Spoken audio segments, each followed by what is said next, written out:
जय हिंद, जय भारत मेरे दोस्तों। मेरा नाम डॉक्टर निधि जायसवाल है।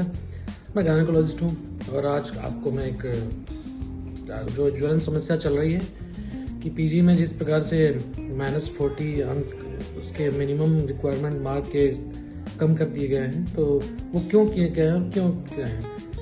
आपको पता है कि जो गवर्नमेंट की सीटें हैं इंडिया में 31,000 सीटें हैं और जो प्राइवेट मेडिकल कॉलेज में है वो 21,000 कुछ समथिंग सीटें हैं। डीएमबी की अलग सीटें हैं और कॉलेज ऑफ सीपीएस के जो कोर्स है उसकी अलग अलग सीटें हैं। मतलब कुल मिला के इतनी सीटें हैं, पर इसमें जो क्लिनिकल सीटें हैं वो कितनी हैं और नॉन क्लिनिकल सीटें। क्लिनिकल सीट का मतलब है कि जो लोग क्लिनिकली प्रैक्टिस करते हैं वो क्लिनिकल सीटें में आती है, जैसे जनरल सर्जरी होगा, गायनेकोलॉजिस्ट हो गया, रेडियोलॉजी भी मान सकते हैं, और मेडिसिन हो गया, ऑप्थेल्मोलॉजी हो गया।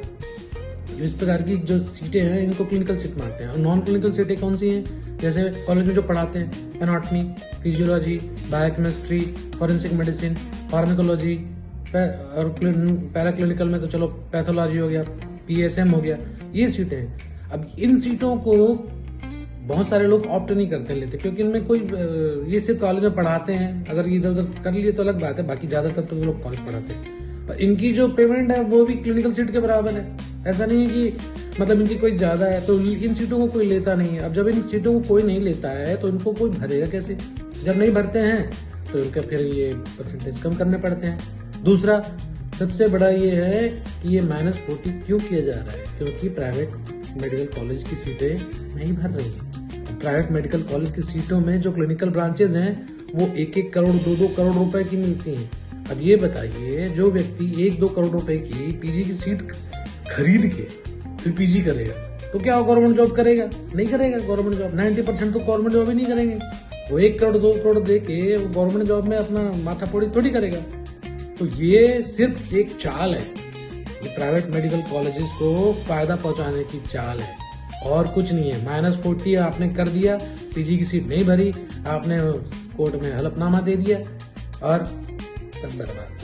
तो इस चक्कर में मत रहिए, थोड़ा दिमाग लगाइए। ये सिर्फ प्राइवेट मेडिकल कॉलेज को फायदा पहुंचाने के लिए ही किया जा रहा है। नहीं तो ये बताइए, जो आदमी एमबीबीएस करके इतनी मेहनत करने के बाद में पीजी जो स्पेशलाइजेशन है उसमें वो ऑप्ट करता है तो वो ऐसी सीटें छोड़ देगा?